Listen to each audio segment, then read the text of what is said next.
అమరావతి నిర్మాణంపై ప్రభుత్వం ప్రజల్ని తప్పుదోవ పట్టిస్తుందని వైసీపీ ఎమ్మెల్సీ తూమాటి మాధవరావు విమర్శించారు. ఢిల్లీలోని ట్రిబ్యునల్ కు ఒక విధంగా నివేదిక ఇచ్చి ఇక్కడ మాత్రం 2028-29 నాటికి పూర్తి చేస్తామని చెప్పడం మోసపూరితమన్నారు. కౌన్సిల్ ను పక్కన పెట్టి తీర్మానాలు పంపుతున్నారని, రాజధాని భూ వ్యవహారాలు కాంట్రాక్టుల్లో అవినీతి బయటపడుతుందనే భయంతో చర్చకు రావడం లేదని ఆరోపించారు. మొత్తం రాజధానిని ప్రభుత్వం నిర్మిస్తామనటం రియల్ ఎస్టేట్ ప్రయోజనాల కోసమేనని విమర్శించారు. ఒకవైపు జీతాలకే నిధులు సరిపోవటం లేదని చెబుతూ మరోవైపు లక్షల కోట్లతో రాజధాని నిర్మాణం అనటం హాస్యాస్పదమని ఎద్దేవా చేశారు. ప్రాంతాలు, కులాల పేరుతో విభేదాలు సృష్టించవద్దని సూచించారు. గత 2 సంవత్సరాల నుంచి మీరు చూస్తే ఈ రాష్ట్ర ప్రజల భవిష్యత్తును దృష్టిలో పెట్టుకొని, ఈ రాష్ట్ర ప్రజల ప్రయోజనాలను దృష్టిలో పెట్టుకొని ప్రతి బిల్లుని మేము సహకరించడం జరిగింది. కానీ ఏదొచ్చినా సరే దాని మీద డిస్కషన్ మేము అడుగుతా ఉన్నాం. ప్రజలకు వాస్తవాలు తెలియాలి. ఏ బిల్లు వచ్చినా ఏం జరుగుతుంది, ఎలా ముందుకెళ్తుంది అసెంబ్లీ అని చెప్పేది, కౌన్సిల్ అని చెప్పి తెలియాలని ఏ సంబంధించి రైతులకు సంబంధించి కానీ ఏ సమస్య సంబంధించి కానీ బిల్స్ వచ్చినప్పుడు ఏ డిపార్ట్మెంట్ బిల్లు వచ్చినా సరే మేము దాని మీద డిస్కషన్ చేయడం, దాంట్లో ఉన్న లోపాలను ఎత్తి చూపించడం, మీ పొరపాట్లు ఎత్తి చూపించడం, వాటిని సరిచేసిన తర్వాత మళ్ళీ బిల్స్ పాస్ చేయడం జరుగుతూ ఉంది. 2 సంవత్సరాల నుంచి మేము ఏ ఒక్క బిల్లు కూడా మీకు వ్యతిరేకంగా చేయకపోయినా, రాష్ట్ర ప్రజల సంక్షేమాన్ని దృష్టిలో పెట్టుకొని మేము పాస్ చేసినా కూడా మీరు ఈరోజు ఈ తీర్మానాన్ని కౌన్సిల్ తీసుకురాకుండా మీరు ఈరోజు పక్కదారి పట్టించుకొని కౌన్సిల్ని పక్కగా జరిపేసి వెళ్ళిపోయారంటే రాజ్యాంగ వ్యవస్థల పట్ల, రాజ్యాంగం పట్ల మీకు ఏ మాత్రం గౌరవం ఉందా అని అడుగుతా ఉన్నాం. ఎందుకంటే మీరు ఇదే అమరావతి, ఇదే 3 రాజధానులు చేయాలనుకుని బిల్లు పెట్టినప్పుడు ఇదే కౌన్సిల్లో మీరు అధికారం లేకపోయినా మీరందరూ వచ్చి గ్యాలరీలో కూర్చొని మీరు ఆ రోజు అక్కడ గొడవ చేసి ఆ బిల్లును ఆపుకున్న సంగతి ఇదే కౌన్సిల్ ఆ రోజు ఆ బిల్లును కాపాడింది. మీ అమరావతి కోర్టుల కేసులకి మీ సపోర్ట్ దొరికిందా లేదా అని చెప్పి నేను అడుగుతా ఉన్నా. అన్ని రకాలుగా మీకు అవసరమైనప్పుడేమో అపోజిషన్ ఉన్నా సరే కౌన్సిల్ కావాలి.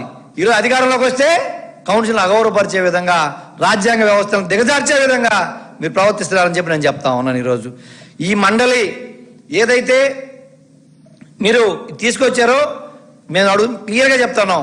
మీరు రాజధాని విషయంలో ఈ భూములు రైతులకి ప్లాట్లు కేటాయించే విషయం కావచ్చు, కాంట్రాక్టర్ల విషయం కావచ్చు, మీరు ఏదైతే అక్కడ ట్రిబ్యునల్లో ఢిల్లీలో మీరు సిఆర్డిఏ సబ్మిట్ చేసింది, అక్కడేమో ఢిల్లీలో ఇది 100 సంవత్సరాలు పట్టుద్ది నిర్మాణం అని చెప్పని మీరే అక్కడ నివేదిక ఇచ్చిన పరిస్థితి. కానీ ఇక్కడికి వస్తే 28-29 కల్లా మేము కంప్లీట్ అయిపోద్దని ఇక్కడ చెప్తున్నారు. ఎవరిని మోసం చేస్తున్నారు? ఈ రకంగా కాంట్రాక్టర్లో జరిగే దోపిడీ, నిర్మాణాల్లో జరిగే దోపిడీ, ఇదే కాకుండా ఈ నిర్మాణానికి అయ్యే ఖర్చు అన్ని రాష్ట్రాల్లో, దేశంలో, పార్లమెంట్లో, అసెంబ్లీలకు ఎంత అవుతా ఉన్నాయి, మీరు ఎంత ఖర్చు పెడుతున్నారని చెప్పని ఈ రాజధాని ప్రాంతంలో ఏదైతే మీరు చెప్పే ఈ సిఆర్డిఏ అమరావతి ప్రాంతంలో జరిగే భూ కుంభకోణాలు, ఈ కాంట్రాక్ట్ కుంభకోణాలు, మీరు చేసే అవినీతి మొత్తం బయటకు వస్తాయని చెప్పి భయపడి కౌన్సిల్లో డిస్కషన్కి వస్తే ఇవన్నీ ప్రజలకు తెలుస్తాయని చెప్పి భయపడి మీరు కౌన్సిల్లోకి దీన్ని తీసుకురాకుండా డైరెక్ట్గా మీరు పార్లమెంట్కి పంపించిన, అసెంబ్లీ నుంచి పంపించిన పరిస్థితి ఈరోజు చూస్తా ఉన్నాం. ఆంధ్రప్రదేశ్ శాశ్వత రాజధానిగా అమరావతికి పార్లమెంట్లో ఆమోదం లభించిన సందర్భంగా ఎమ్మెల్సీ కావలి గ్రీష్మ ఆధ్వర్యంలో స్థానిక మహిళలు సంబరాలు నిర్వహించారు. ఈ సందర్భంగా మహిళలు పెద్ద సంఖ్యలో పాల్గొని దీపాలు వెలిగించి ఒకరికొకరు శుభాకాంక్షలు తెలుపుకుంటూ ఆనందాన్ని వ్యక్తం చేశారు. రాష్ట్రాభివృద్ధికి కీలకంగా భావిస్తున్న ఈ నిర్ణయంపై హర్షం వ్యక్తం చేశారు. ఈ సందర్భంగా కావలి గ్రీష్మ మాట్లాడుతూ అమరావతిని రాజధానిగా ఖరారు చేయడం ప్రజల ఆకాంక్ష నెరవేరినట్లేనని తెలిపారు. ఈ నిర్ణయం రాష్ట్ర అభివృద్ధికి దోహదపడుతుందని, అమరావతి భవిష్యత్తులో ప్రముఖ నగరంగా అభివృద్ధి చెందుతుందని నమ్మకం వ్యక్తం చేశారు. అలాగే ఈ నిర్ణయం శాశ్వతంగా కొనసాగుతుందని ఎవరూ మార్చలేరని స్పష్టం చేశారు. అలాగే ఈ నిర్ణయం తీసుకున్న కేంద్ర రాష్ట్ర ప్రభుత్వాలకు ఆమె కృతజ్ఞతలు తెలిపారు. అమరావతి అని చట్టసభల్లోని పెట్టి తీర్మానం పాస్ చేసినందుకు ప్రధానమంత్రి గారికి, ముఖ్యమంత్రి గారికి, డిప్యూటీ సీఎం గారికి, లోకేష్ అన్న గారికి, ప్రతి ఒక్కరికి కృతజ్ఞతలు. అమరావతి ఇప్పుడు మనందరి రాజధాని, అది ఎవ్వరూ మార్చలేరు. జై అమరావతి, జై అమరావతి, జై ఆంధ్రప్రదేశ్, జై ఆంధ్రప్రదేశ్, జై జై అమరావతి, జై జై అమరావతి, జై చంద్రబాబు, జై చంద్రబాబు. తాత్కాలిక ఉద్యోగుల రెగ్యులరైజేషన్ పై హైకోర్టు ఇచ్చిన తీర్పును రాష్ట్ర ప్రభుత్వం వెంటనే అమలు చేయాలని సిఐటియు రాష్ట్ర అధ్యక్షుడు ఏవి నాగేశ్వరరావు డిమాండ్ చేశారు. దశాబ్దాలుగా తక్కువ వేతనాలతో పని చేయించుకోవడం శ్రమ దోపిడీ అని హైకోర్టు వ్యాఖ్యానించిందని తెలిపారు. తెలుగు గంగా, మున్సిపల్ సహా వివిధ శాఖల్లో పనిచేస్తున్న తాత్కాలిక ఉద్యోగులను రెగ్యులర్ చేయాలని కోరారు. అలాగే అవుట్సోర్సింగ్, కాంట్రాక్ట్, డైలీ వేజ్ ఉద్యోగులతో పాటు అంగన్వాడీ, ఆశా, మధ్యాహ్న భోజన కార్మికులకు కూడా సమాన వేతనాలు, సౌకర్యాలు కల్పించాలన్నారు. తాత్కాలిక ఉద్యోగులను రెగ్యులరైజ్ చేయాలని హైకోర్టు తీర్పిచ్చింది నిన్న. ఈ తీర్పిచ్చే సందర్భంగా కొన్ని ప్రభుత్వ విధానాలను కూడా హైకోర్టు తీవ్రంగా ఘాటుగా స్పందించింది. తెలుగు గంగా ప్రాజెక్టులోను, విజయవాడ మున్సిపల్ కార్పొరేషన్లోను పనిచేస్తున్న తాత్కాలిక ఉద్యోగులందరినీ కూడా 2 నెలలలోగా రెగ్యులరైజ్ చేయాలని చెప్పి ఒక డైరెక్షన్ ఇవ్వడాన్ని స్వాగతిస్తూ ఉన్నాం. ఈ తీర్పిచ్చి సందర్భంలో అతి తక్కువ వేతనాలు ఇస్తూ ఏళ్ల తరబడి అవుట్సోర్సింగ్ పేరిట, కాంట్రాక్ట్ పేరిట, ఎన్ఎంఆర్ పేరిట ఇలా తాత్కాలిక పేరిట పనిచేయించుకోవడం అనేది ఇది రాష్ట్ర ప్రభుత్వాలు చేస్తున్న దోపిడీ తప్ప మరొకటి కాదు. ఇది శ్రమ దోపిడీ కింద వస్తుందని చెప్పి హైకోర్టు వ్యాఖ్యానించింది. ఏళ్ల తరబడి రెగ్యులరైజ్ చేయకపోవడం అనేది రాజ్యాంగ విరుద్ధమని, ప్రభుత్వాలు రాజ్యాంగ విరుద్ధంగా వ్యవహరించడాన్ని తప్పుపట్టింది. 21వ అధికరణం కింద జీవించే హక్కుని కాలరాయడమే అని చెప్పి ఇవాళ ప్రభుత్వాలు రాజ్యాంగ విరుద్ధంగా కూడా ఎట్లా వ్యవహరిస్తున్నాయో హైకోర్టు తేటతెల్లం చేసింది. అలాగే ఆదర్శ యజమానిగా వ్యవహరించాల్సిన రాష్ట్ర ప్రభుత్వాలు ఒక దుర్మార్గపు యజమానిగా అతి తక్కువ వేతనాలు ఇచ్చి దశాబ్దాల తరబడి పనిచేయించుకోవడం సరైంది కాదు అని చెప్పి చెప్పింది. ఇది మొదటిసారి కాదు. గతంలో కూడా వైద్యారోగ్య శాఖలో ఒక రెగ్యులర్ ప్రాతిపదికన కాకుండా ఏళ్ల తరబడి తాత్కాలిక ప్రాతిపదికన ఉద్యోగుల చేత పనిచేయించుకోవడాన్ని తప్పుపట్టింది. అయినా ఈ ప్రభుత్వాలకి కనీస ఇంగిత జ్ఞానం కూడా లేకుండా ఉంది. ఇప్పటికైనా రాష్ట్రంలోని కూటమి ప్రభుత్వం హైకోర్టు తీర్పు ఏదైతే ఇచ్చిందో ఈ తీర్పు ప్రకారం రాష్ట్రంలో పనిచేస్తున్న తాత్కాలిక ఉద్యోగులందరినీ కూడా రెగ్యులరైజ్ చేయాలని చెప్పి సిఐటియు డిమాండ్ చేస్తోంది. ఇవాళ రాష్ట్రంలో 3 లక్షల మంది వివిధ ప్రభుత్వ శాఖలు, సంస్థలు, ప్రభుత్వ పథకాలు, యూనివర్సిటీలు, టీటీడీ వంటి ధార్మిక సంస్థలు, అనేక ప్రభుత్వ పథకాలలో అవుట్సోర్సింగ్ ఉద్యోగులు ఏళ్ల తరబడి పనిచేస్తూ ఉన్నారు. నేషనల్ హెల్త్ మిషన్, సమగ్ర శిక్ష, 104, 108, 102, ఆరోగ్యమిత్ర తదితర అనేక పథకాల్లో, వెలుగు, ఉపాధి హామీ ఇటువంటి పథకాలలో లక్షలాది మంది కాంట్రాక్టు, అవుట్సోర్సింగ్ ఉద్యోగులు పనిచేస్తూ ఉన్నారు. ప్రభుత్వ శాఖల్లో కూడా కాంట్రాక్ట్ ఉద్యోగులు పనిచేస్తున్నారు. వీళ్ళకి తోడు అదనంగా 1984 నుంచి కూడా ఎన్ఎంఆర్లు, daily wage, contingent, part time contingent, full time contingent, consolidated, daily wage ఇట్లా రకరకాల పేర్లతో తాత్కాలిక ఉద్యోగులు పనిచేస్తూ ఉన్నారు. వీళ్ళందరినీ కూడా రాష్ట్ర ప్రభుత్వం వెంటనే రెగ్యులర్ చేయాలని చెప్పి సిఐటియు డిమాండ్ చేస్తోంది. రాష్ట్రాభివృద్ధికి ప్రధాన అడ్డంకి వైసీపీ అని టీఎన్ఎస్ఎఫ్ జిల్లా ప్రధాన కార్యదర్శి చరణ్ సాయి యాదవ్ అన్నారు. రాజధాని విషయంలో ఎన్టీఆర్ జిల్లా వైసీపీ అధ్యక్షుడు దేవినేని అవినాష్ చేసిన వ్యాఖ్యలను తీవ్రంగా ఖండించారు. విజయవాడ నగరాభివృద్ధికి ముఖ్యమంత్రి చంద్రబాబు నాయుడు, యువనేత నారా లోకేష్ ఆటంకమంటూ అవినాష్ మాట్లాడిన మాటలు సిగ్గుచేటన్నారు. విజయవాడ మెట్రో నగరంగా అభివృద్ధి చెందాల్సి ఉందని, కేవలం దేవినేని అవినాష్ కుటుంబ సభ్యుల రౌడీయిజం కారణంగానే విజయవాడ నగరం అంటే రౌడీయిజం అనే పేరు వచ్చి నగరం అభివృద్ధి చెందలేదన్నారు. నగరాభివృద్ధికి దేవినేని అవినాష్ కుటుంబ సభ్యులే కారణమని చెప్పారు. రౌడీయిజానికి ఊపిరిపోసిన కుటుంబంలో ఉన్న దేవినేని అవినాష్ విజయవాడ నగరాభివృద్ధికి ఆటంకం చంద్రబాబు, లోకేషే కారణమంటూ మాట్లాడడం హాస్యాస్పదమన్నారు. మావిగన్ అనే పేరును చూసి, మిమ్మల్ని చూసి రాష్ట్ర ప్రజలు నవ్వుతున్నారు. ఇలాంటి పరిస్థితుల్లో ఈరోజు ఆంధ్ర రాష్ట్రం అభివృద్ధి చేసింది జగన్మోహన్ రెడ్డి. ఏం చేశాడు జగన్మోహన్ రెడ్డి ఆంధ్ర రాష్ట్రానికి అభివృద్ధి? నవరత్నాల్లో ఏ రత్నం అన్న ఏ రోజన్నా ఏ పేద ప్రజలకు ఇచ్చాడా? ఈరోజు అంతకన్నా పెద్ద జోక్ ఏంటంటే విజయవాడ అభివృద్ధిని ఆపేసింది చంద్రబాబు నాయుడు గారు, లోకేష్ గారు అంట. ఏమే 2014 వరకు నువ్వు ఎక్కడున్నావు? ఆ రోజు నీకు కనపడలేదా? ఆ రోజు నీకు అనిపించలేదా విజయవాడ అభివృద్ధి ఆగిపోయిందని? ఈరోజు ఛాలెంజ్ చేస్తా ఉన్నా, విజయవాడ నగరాన్ని విజయవాడ రౌడీలు అనే పేరు తెచ్చింది ఎవరు? ఈరోజు విజయవాడలో రౌడీజానికి ప్రాణం పోసింది ఎవరు?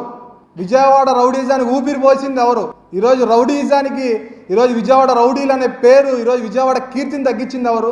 ఈరోజు విజయవాడ నగరం మెట్రో సిటీతో పోటీ పడాల్సిన సిటీని ఈరోజు రౌడీలు, గొండాలు అనే పేరు దిగజార్చింది నువ్వు కాదా? ఈరోజు విజయవాడలో అభివృద్ధి జరగలేదని చెప్తా ఉన్నావు, కళ్ళు కనపడలేదా? నువ్వు చేసే డిపాచర్ 20,000 డ్యూటీనే కదా. ఒకసారి విజయవాడ ఎయిర్పోర్ట్కి వెళ్ళి చూడు. ఈరోజు నూతన ఎయిర్పోర్ట్ సిద్ధంగా ఉంది ఓపెన్ చేయడానికి, నీకు అది కనపడలేదా? ఈరోజు రాష్ట్రంలో రైతులు అనేక హర్షధ్వనులతో రాష్ట్రం అంతా కూడా, రాష్ట్రం కాదు అమరావతి, ఈరోజు అమరావతి పార్లమెంట్లో బిల్లు ప్రవేశపెట్టిన కానీ దేశం అంతా కూడా ఏ రాష్ట్రంలో ఎప్పుడూ జరగని ఒక రాజధాని బిల్లుని, దేశ పార్లమెంట్ చరిత్రలో జరగని బిల్లుని ఈరోజు పెడితే దేశం అంతా కూడా హర్షధ్వానాలు వినిపిస్తూ ఉంటే నీకు నీ జగన్మోహన్ రెడ్డికి ఇది కనపడదే. ఈరోజు మీకు రాజధానే వద్దనుకుంటా ఉన్నారు మీరు. పక్కన కొత్త బిచ్చగాళ్ళు బయలుదేరారు ఆంధ్ర రాష్ట్రంలో. గత 5 ఏళ్ళు పరిపాలించినప్పుడేమో 3 రాజధానులు అన్నారు. ఇప్పుడు కొత్తగా మావిగన్ ఏంటిది ఏంటంటే అమరావతి రాజధాని అని పార్లమెంట్లో పెద్దల సభలో, ఎగువ సభలో, దిగువ సభలో ఆమోదించిన తర్వాత జగన్మోహన్ రెడ్డి తట్టుకోలేకపోతున్నాడు. ఎందుకంటే ఆంధ్ర రాష్ట్రంలో ఒక ఎస్సీ కాన్స్టిట్యున్సీని ఈరోజు రాజధానిగా ప్రకటించి అమరావతిగా నామకరణం చేస్తే చంద్రబాబు నాయుడు గారు మొన్న ఎలక్షన్స్లో చూశాడు జగన్మోహన్ రెడ్డి. ఈ ఎస్సీలు, బీసీలు, ఎస్టీలు అతనికి కొట్టిన దెబ్బ, ఒక్క సీటు గెలవలేని ఈ జగన్మోహన్ రెడ్డి దగ్గర మోచేతి నీళ్లు తాగే కుక్కలు ఈరోజు మాట్లాడుతున్నాయి రాజధాని గురించి.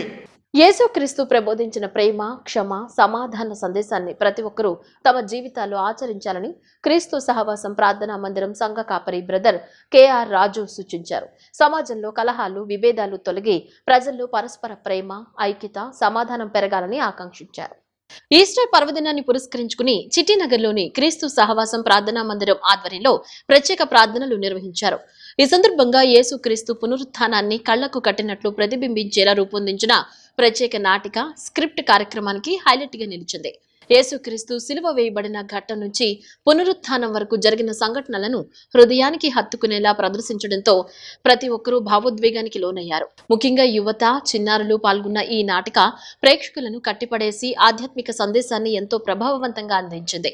ఈ సందర్భంగా సంఘ కాపరి బ్రదర్ కేఆర్ రాజు మాట్లాడుతూ యేసుక్రీస్తు పునరుత్థానం క్రైస్తవ విశ్వాసానికి మూలస్తంభమని తెలిపారు.